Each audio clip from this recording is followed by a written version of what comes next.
Hello, everyone, and welcome to the Leading with Data podcast. I'm your host, Jason Dorsey, and we have a fantastic show today, a true friend of the show, an absolute leader when it comes to data, organization, strategy, culture, and so much more, the one and only Don Reese. And this is going to be a great show because we're going to cover a lot of different aspects of leadership, data, and things you can think about and put into use right now in your own life, in your own career, and in your own business. So for those of you not familiar with Don Reese, let me just give you a quick background about why I am so excited to have him on the show today. Don Reese is the former president and CEO of DriveTime. Now, some of you may not realize how large DriveTime is. DriveTime has over 125 car dealerships. That's a lot of car dealerships. They also own Bridgecrest, which maybe he'll tell us a little bit more about, which services all the auto loans. Over 700,000 active customers in the US, over a $9 billion serviced portfolio, which is just absolutely incredible, over $2 billion in auto loan financing annually. And DriveTime has sold over 1.5 million vehicles since it was founded in 2002. Don, although he's no longer the CEO and president of DriveTime, has moved to a new role, which I think is super exciting, which is board member, strategic advisor, and for me and the show, an all-around great friend, somebody who always brings a helpful and welcome perspective. Don Reese, welcome to the Leading with Data podcast. Jason, thank you so much. Thank you for inviting me today. You know, you bring such energy to everything you do. So this is a fun way for me to spend, the next 20 minutes to an hour here. So, and by the way, I'm really honored to be part of your series. I've listened to all of the other podcasts. They've just been phenomenal. And I hope you enjoy this one as much. Well, I know we will, and I know our listeners will too, because we're going to jump right into some fun stuff. So, Don, for those of you who are not familiar with your story, I really think you're an unsung hero of the auto industry. Can you share with us how you got into the auto industry and made your way through this career to end up being president and CEO of DriveTime, which is obviously a huge industry leader? Yeah, sure. I'll probably have to back up a little bit. I've been at this for about 35 years. So, much like many in the auto industry back then, this was not a career choice for many. But it happened to not be for me either, but I kind of found my way to the industry. I started out in what we call the new vehicle franchise portion of the business. So those are the brands that you see out there that sell new vehicles. They also sell used and service and all of the other things.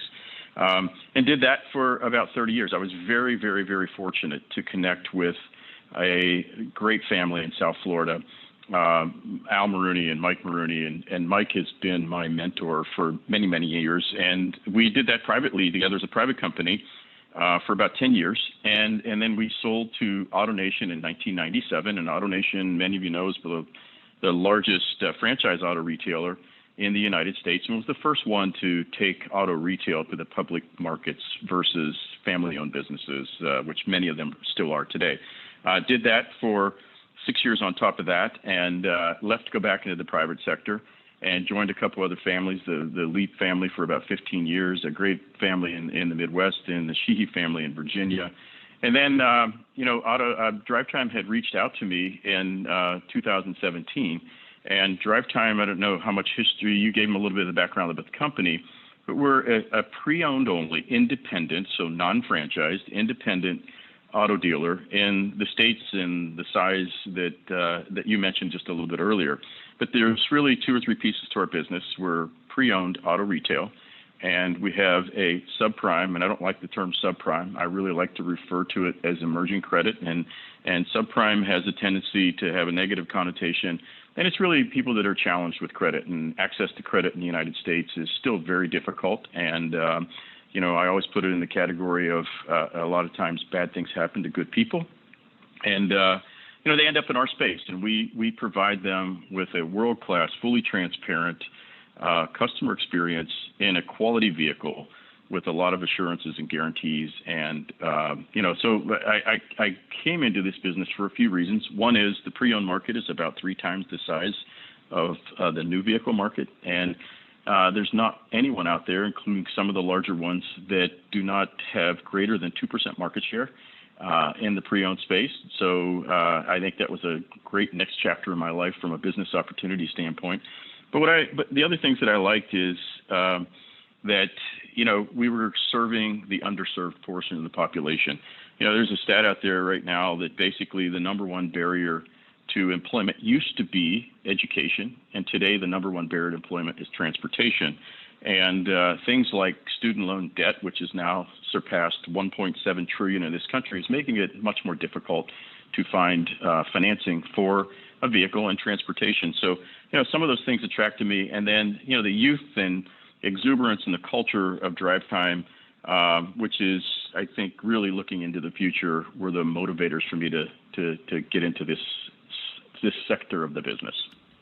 Well, and I think you had such an interesting career trajectory. For those of you who are not familiar with the automotive industry, it's an industry that I happen to work in a lot. It's very common to have family-owned businesses.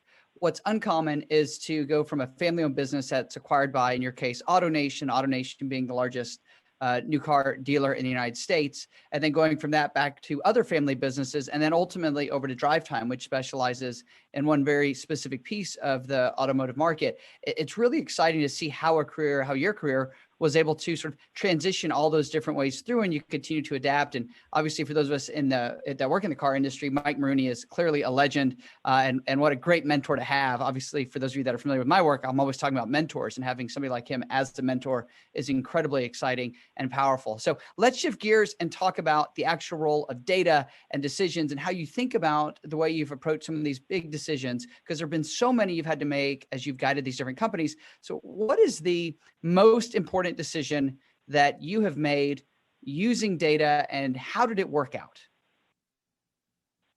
Yeah, no, it's a great question. I should probably begin by just giving you just a little more background, a little more understanding about our business. I mentioned that we are an auto retailer in the pre-owned space, a national auto retailer, and we're a private company, and at the same time, we do financing as well. So we have a fully integrated model as the auto retailer and the auto finance company, which gives us, I think, an advantage, and it gives us an opportunity to use data in the best ways possible. Now, we'll talk about data, I know, a little bit more in the next few things we're going to discuss, but the first thing I think we had to do is simplify our business in a way that everybody can understand it. And so one of the things that we did was, as we look at one of the number one issues in the industry for everyone, whether you're new, used, or pre-owned, affordability is a major issue in auto retail right now. The average transaction price on a new vehicle, for example, is knocking on $40,000 a year. And can you imagine what that's like when the transition going from electrification and autonomous and the things of the future, what the cost of that vehicle is going to be in the future?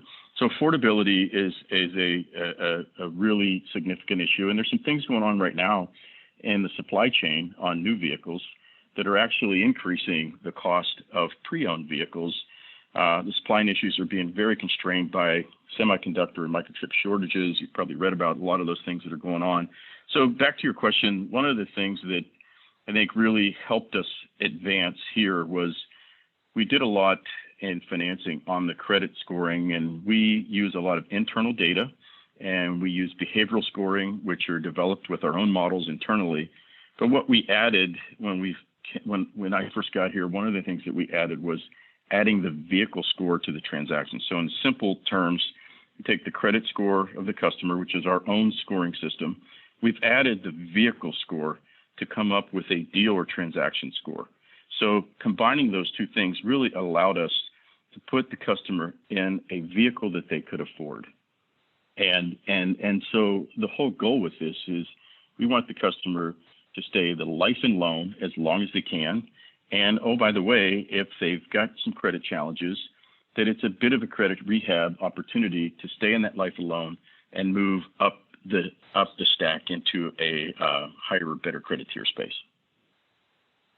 I love that. And I love the idea that you and your team were able to think about a new approach to credit, because obviously that's a space that we've studied extensively as it relates to generations, because different generations are having different experiences as it relates to credit, access to credit, credit scores, and everything else that impacts, right? Access to capital, cost of the capital, et cetera. So one of the things that I'd love to hear, Don, if you don't mind, is what is an unexpected opinion that you have about data or the future of data? I know you're always going to these, future of automotive car shows, your future of cars. You're big into the EV space. So this is something that you and I've talked about many, many times. So what's an unexpected opinion you have about data or the future of data? Can't wait to hear this one. Yeah. So this is, this may give you a little chuckle, but I probably have to rewind and remind everyone that I've been at this for about 35 years. So I think it's most important to say, where have we come from and where are we today? And, 35 years ago, there was no internet. We didn't have cloud computing and a lot of the advancements. And, the modern era of data technology and data analytics just didn't exist back then. And it relied heavily on a lot of gut and instinct and grit and entrepreneurial spirit. And so, oftentimes decisions were made, anecdotally. And so we have moved from that a while ago, and now it's kind of interesting. I've come to become a student of decision support systems, and so using artificial intelligence and machine learning, and just all types of things, with quantum computing and the cloud that has allowed you to do this. And so it's been a very interesting transformation for me personally, and to be kind of move along that spectrum. But I think, to your question, is the unexpected opinion is I still have caution to trust the data. And, data for me is, input, output, and analysis. And, I still want to make sure that the accuracy of the input is there. The speed of the output is so fast these days when you're using tools like Snowflake and other things. But then the analysis at the same time, as everyone's presenting the analysis with which we'll be making business decisions and with which hopefully we're executing on, doesn't have any bias. So, I would summarize it that way, is that I don't categorize that as skepticism, but it's caution from somebody that's come along that path, and, how I look and assess and evaluate data in kind of this modern era of data and analytics. I love that. Just the idea that we want to approach data with some healthy skepticism to make sure that we understand what we're looking at, where it came from, as it makes predictions and we apply different models. What does that really mean? So great to have that sort of very frontline tested perspective with us on the show, which leads me now to leadership. All right. So what do you think? I mean, you had a lot of employees when you were president CEO of DriveTime, but also at many of these other groups where you've worked. So what do you think is most important when it comes to being an effective leader now? Yeah, that's actually, I think, a very easy one, because I think those are core fundamentals that we've all had. Now, how they're applied, I think, has been different over the years. But for me, it begins with integrity, ethics, and earn the trust of your teams. And, and I think I mentioned this to you before, is I always ask the question in interviews, what do you look for in people? And I call it the 3 I's. I look for integrity, intensity, and intelligence. And so that integrity and, intensity in leadership and the competitive juices out there are things that are important to me. I think you have to be an effective communicator, at all levels. In our business, I call it, you have to be a communicator from boardroom to showroom, right? And, to do that, you have to be an active listener. You have to see what you look for in others. I think there's a couple types of leaders out there. There's ones that I call, here I am leaders, and which is not what I am. And then I think there's the here you are leaders, which is, it's more about your team, and it's more about what you do and what you look for others. Servant leadership. I think that's the other part of that. That would kind of be a sub piece of that, the piece that I just addressed. And I think attitude. A great leader will bring a negative to a positive. And look at the pandemic year, how things that started out that were very draconian, and I think great leaders took people from that dark space, as well as other things that happened, and made it a positive. And I think that know and understand your stakeholders, know your customers, know your team, know all your partners, and trust wrapped around all of that, I think, is the biggest piece. So that's kind of my core formula of leadership is. Gotcha. I love that. Well, let me sort of think about the future then with you. So what is one prediction you have? As you said, you've been in this business for 35 years. What is one prediction you have about the future of data and business? Love to hear that. Yeah, I think it's been very difficult for everyone to look into the future after you've come out of a year where no one had a playbook for what happened in 2020. And but I think it did give everyone a real eye-opening to thinking about the future more. And so the first part, I'm going to respond specifically to auto. I really believe, and this is really data-driven, is total mobility and connectivity is going to change dramatically, and it was accelerated dramatically by the pandemic. If you think about it, how we move people and how we move goods are really going to change, I think, dramatically in the future. And that's not just about electrification. That's not about autonomous. It's about all the learning that we have from the connected car. The car, when we talk about the connected car, and you see, big tech companies like Apple and others getting involved with it, and you've heard all the Tesla story. But, the connected car, it's really going to be another smart device into the future. It is a bit today, but I think how the car is going to be connected with consumer behaviors and habits and preferences and all of these things with the consumer, I think is going to be one of the big changes as it relates to total mobility into the future. So that's the first one. And the other one I think is, data and data sharing. I think there will be more of an openness to data sharing in the future as we learn more.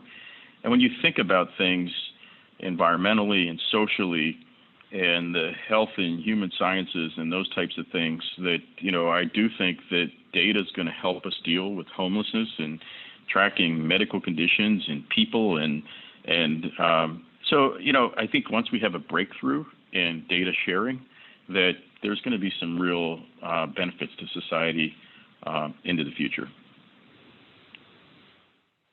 I agree with that. And I'm really looking for more benefits to society in the future, because we definitely need that. And that's a very positive thing to think about for the world going forward. Well, let's leave with one last. You know what? Can I add one thing, Jason? Just not to interrupt you. I'm sorry. Please. The other thing that I think I should add to that is, as all this gets tied together, you've probably heard the term omnichannel, and I'm still not sure everybody's thinking about the term omnichannel in the same way. So I think when you think of omnichannel, everybody thinks of it in the technology sense, but I look at omnichannel in the sense of whatever it is that the consumer wants. All right. So if I want to communicate with you via text, via email, via chat, via online, via application, whatever it is, and how I want to transact, and when I want to do it, and where I want to do it, in my opinion, is that in that category of whatever the consumer wants. And I think as we move into this omnichannel environment, that's going to be the glue that's going to tie a lot of this stuff together. Love it. Well, so the last question, unless you want to add anything else, because this is a fun show, so you're welcome to jump in. No. The last question I have is, what is your favorite leadership quote? Could be a motto, could be a saying, and then why is that your favorite? Can I give you two? Yeah, why not? Two sounds great. You said this is a fun show, right? So, my favorite for a long time, and it's funny, if you ask most of the people that, that are on our team, if you ask them what my favorite quote is, they would probably all be able to guess it. But it's a Maya Angelou quote, and we all know it. It's, people will forget what you said, people will forget what you did, but people will never forget how you made them feel. And I really just think that showing people that you care and what's in your heart and that vulnerability that you have. That's one that's really been important to me, and for a long time. And and I think that's it's a bit of how I lead and how I love to engage with people. The second one really is a quote from Herb Brooks, who was the coach of the 1980 U.S. Olympic hockey team. And, his quote is, "Great moments are born from great opportunities." And that one means a lot as you think back on 2020. Everybody's been using this, don't let a great crisis go to waste and all that kind of stuff. I really just think that what we learned during that period of time about, how we can come together, how tough we are, how we can overcome, and some of those moments come from the greatest challenges and the greatest opportunities. I think that's an appropriate one right now, especially as it applies to what we all went through in the last 13 or 14 months. Yeah, absolutely. And such a great mindset to end the show with. And thank you, Don, for joining us here on Leading with Data podcast. Just wonderful to have your expertise, your passion for life and leadership. Thanks to all of our listeners. Thanks, of course, to the amazing team at Molecula for making this possible. And thanks to each and every one of you for being on this journey to unlock the potential of leadership through data. Please check out all the Leading with Data podcast shows on wherever your favorite streaming podcast listening platform is. I look forward to seeing you on the next show. Thanks so much, Don, and we'll see all of you soon.